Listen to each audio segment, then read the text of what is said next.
diagnosis and clinical features. So we'll discuss some important clinical features, and we'll discuss how to make a diagnosis according to DSM-5 and according to ICD-11 as well.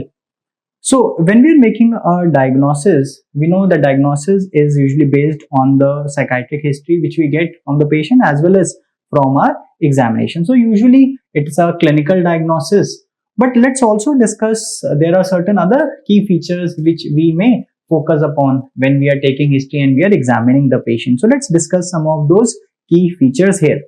The first key feature which we are going to discuss is the age of onset.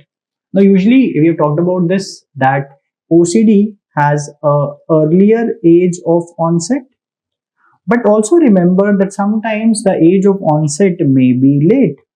And again, especially late age of onset of OCD sometimes may suggest that it may be secondary to any medical condition. So it's very important to, especially rule out any medical condition or any medical disorder if the onset is especially late, maybe more than 35 years.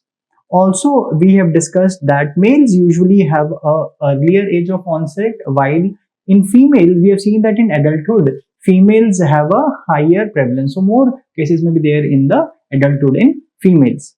Now, the next key feature which we also assess is the course of the illness. Now, typically we know in OCD, we'll talk about the course separately in the end. We know that it has usually a chronic course. So we also, see the course of the illness. Now, again, important point which we're going to discuss, we also assess whether there are any precipitants. Sometimes we see that OCD symptoms may be precipitated by some triggers. So triggers may be infection, as we have discussed, infections like streptococcal infection, we talked about pandas. Sometimes it may be triggered because of any substance, for example, cocaine, amphetamine, these may precipitate. Then there may be any traumatic or any stressful life event that can also sometimes, has seen to precipitate OCD.